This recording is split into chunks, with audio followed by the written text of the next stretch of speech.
ಸ್ವೀಕರಿಸಿದ ಬಳಿಕ ಡಿಕೆ ಶಿವಕುಮಾರ್ ಅವರಿಗೆ ಇದೇ ಮೊದಲ ಬಾರಿಗೆ ವಿಧಾನ ಮಂಡಲದ ಮುಂಗಾರು ಅಧಿವೇಶನ ಎದುರಾಗ್ತಾ ಇದೆ.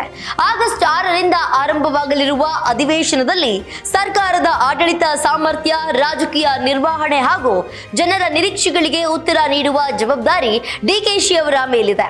ಅಧಿವೇಶನಕ್ಕೂ ಮುನ್ನ ಸಚಿವ ಸಂಪುಟ ವಿಸ್ತರಣೆ, ಉತ್ತರ ಕರ್ನಾಟಕದಲ್ಲಿ ಕಾಣಿಸಿಕೊಂಡಿರುವ ಬರದ ಛಾಯೆ, ವಿಪಕ್ಷಗಳ ಟೀಕೆಗಳಿಗೆ ಉತ್ತರ, ಬಿಡದಿ ಟೌನ್ಶಿಪ್ ವಿವಾದ ಸೇರಿದಂತೆ ಹಲವು ಸವಾಲುಗಳು ಸಿಎಂ ಮುಂದೆ ನಿಂತಿವೆ. ಈ ಎಲ್ಲದರ ನಡುವೆ ಡಿಕೆ ಶಿವಕುಮಾರ್ ಅವರ ಮೊದಲ ಅಧಿವೇಶನ ಹೇಗಿರಲಿದೆ ಎನ್ನುವುದರ ಒಂದು ವರದಿ.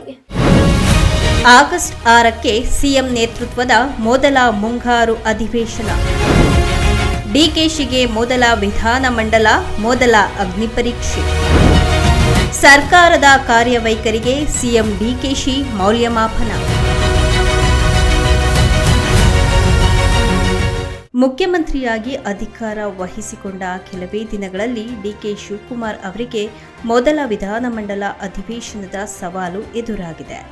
ಆಗಸ್ಟ್ 6ರಿಂದ ಆರಂಭವಾಗಲಿರುವ ಮುಂಗಾರು ಅಧಿವೇಶನದಲ್ಲಿ ಸರ್ಕಾರದ ಆಡಳಿತದ ದಿಕ್ಕು ಹಾಗೂ ರಾಜಕೀಯ ನಿಲುವು ಸ್ಪಷ್ಟವಾಗಲಿದೆ. ಸರ್ಕಾರದ ಮೊದಲ ದೊಡ್ಡ ಪರೀಕ್ಷೆ ಇದೇ ಅಧಿವೇಶನ ಎನ್ನಲಾಗ್ತಾ ಇದೆ. ಅಧಿವೇಶನಕ್ಕೂ ಮುನ್ನವೇ ಸಚಿವ ಸಂಪುಟ ವಿಸ್ತರಣೆ ನಡೆಸಬೇಕಾದ ಅನಿವಾರ್ಯತೆ ಎದುರಾಗಿದೆ. ಸಂಪುಟದಲ್ಲಿ ಇನ್ನೂ ಸುಮಾರು 20 ಸ್ಥಾನಗಳು ಖಾಲಿ ಇವೆ. ಆದರೆ ಅವಕಾಶಕ್ಕಾಗಿ 30ರಿಂದ 40ಕ್ಕೂ ಹೆಚ್ಚು ಶಾಸಕರು ಪ್ರಯತ್ನ ನಡೆಸುತ್ತಿದ್ದಾರೆ. ಹೀಗಾಗಿ ಎಲ್ಲರನ್ನ ಸಮಾಧಾನ ಪಡಿಸುವುದು ಸುಲಭದ ಕೆಲಸವಲ್ಲ.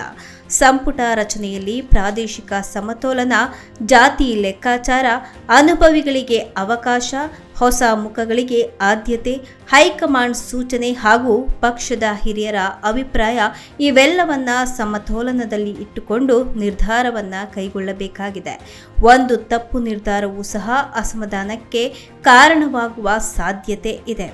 ಇನ್ನೊಂದೆಡೆ ಉತ್ತರ ಕರ್ನಾಟಕ ಹಾಗೂ ಕಲ್ಯಾಣ ಕರ್ನಾಟಕ ಭಾಗದಲ್ಲಿ ಮಳೆ ಕೊರತೆ ಕಾಣಿಸಿಕೊಂಡಿದ್ದು ರೈತರಲ್ಲಿ ಆತಂಕ ಹೆಚ್ಚಾಗಿದೆ.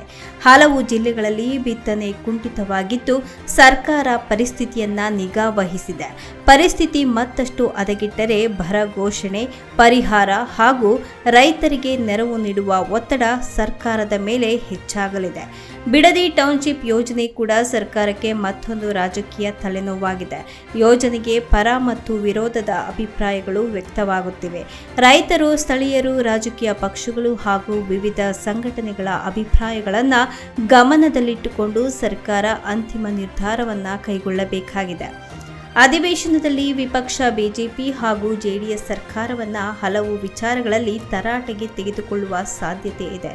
ಸಚಿವ ಸಂಪುಟ ವಿಸ್ತರಣೆ, ಬರ ಪರಿಸ್ಥಿತಿ, ಅಭಿವೃದ್ಧಿ ಕಾಮಗಾರಿಗಳು, ಆರ್ಥಿಕ ಸ್ಥಿತಿ, ಆಡಳಿತ ವೈಫಲ್ಯ ಸೇರಿದಂತೆ ಹಲವು ವಿಷಯಗಳನ್ನು ಮುಂದಿಟ್ಟು ಸರ್ಕಾರವನ್ನು ಇಕ್ಕಟ್ಟಿಗೆ ಸಿಲುಕಿಸಲು ವಿಪಕ್ಷಗಳು ತಂತ್ರ ರೂಪಿಸುತ್ತಿವೆ.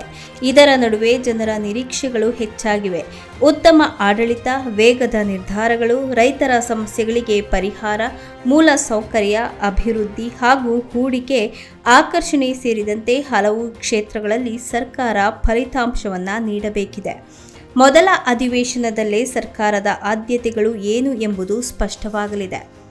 ಅಧಿವೇಶನದಲ್ಲಿ ಸರ್ಕಾರ ಹಲವು ಮಸೂದೆಗಳು ಹಾಗೂ ಆಡಳಿತಾತ್ಮಕ ನಿರ್ಧಾರಗಳನ್ನು ಮಂಡಿಸುವ ಸಾಧ್ಯತೆಯೂ ಇದೆ. ಇದೇ ವೇಳೆ ವಿಪಕ್ಷಗಳ ಪ್ರಶ್ನೆಗಳಿಗೆ ಸಮರ್ಥವಾಗಿ ಉತ್ತರ ನೀಡಿ ಸರ್ಕಾರದ ಮೇಲಿನ ವಿಶ್ವಾಸ ಉಳಿಸಿಕೊಳ್ಳುವುದು ಮುಖ್ಯಮಂತ್ರಿಯ ಮೊದಲ ಗುರಿಯಾಗಲಿದೆ. ಸಂಪುಟ ವಿಸ್ತರಣೆ ಯಶಸ್ವಿಯಾದರೆ ಪಕ್ಷದೊಳಗಿನ ಅಸಮಾಧಾನ ತಗ್ಗಿಸುವ ಅವಕಾಶ ಸಿಗಲಿದೆ. ಆದರೆ ಅವಕಾಶ ವಂಚಿತರ ಅಸಮಾಧಾನ ಹೆಚ್ಚಾದರೆ ಅದರ ಪರಿಣಾಮ ಸರ್ಕಾರದ ಮೇಲೂ ಬೀಳುವ ಸಾಧ್ಯತೆ ಇದೆ. ಹೀಗಾಗಿ ರಾಜಕೀಯ ಹಾಗೂ ಆಡಳಿತ ಎರಡನ್ನೂ ಸಹ ಸಮವಾಗಿ ನಿಭಾಯಿಸುವಂತಹ ಹೊಣೆ ಡಿಕೆ ಶಿವಕುಮಾರ್ ಅವರ ಮೇಲಿದೆ. ಒಟ್ನಲ್ಲಿ ಮುಖ್ಯಮಂತ್ರಿಯಾಗಿ ಡಿಕೆ ಶಿವಕುಮಾರ್ ಅವರ ಮೊದಲ ಮುಂಗಾರು ಅಧಿವೇಶನವೇ ಆಡಳಿತದ ಮೊದಲ ಅಗ್ನಿ ಪರೀಕ್ಷೆಯಾಗಲಿದೆ. ಸಚಿವ ಸಂಪುಟ ವಿಸ್ತರಣೆಯಿಂದ ಹಿಡಿದು ಬರ ನಿರ್ವಹಣೆ, ಬಿಡದಿ ಟೌನ್ಶಿಪ್ ವಿವಾದ, ವಿಪಕ್ಷಗಳ ಪ್ರಶ್ನೆಗಳಿಗೆ ಉತ್ತರ ಹಾಗೂ ಜನರ ವಿಶ್ವಾಸ ಉಳಿಸಿಕೊಳ್ಳುವವರೆಗೂ ಒಂದೇ ಸಮಯದಲ್ಲಿ ಹಲವು ಸವಾಲುಗಳು ಅವರ ಮುಂದಿವೆ. ಈ ಪರೀಕ್ಷೆಯಲ್ಲಿ ಸರ್ಕಾರ ಯಾವ ಮಟ್ಟಿಗೆ ಯಶಸ್ವಿಯಾಗ್ತದೆ ಎಂಬುದನ್ನು ಆಗಸ್ಟ್ 6ರಿಂದ ಆರಂಭವಾಗಲಿರುವ ಅಧಿವೇಶನವೇ ನಿರ್ಧರಿಸಲಿದೆ.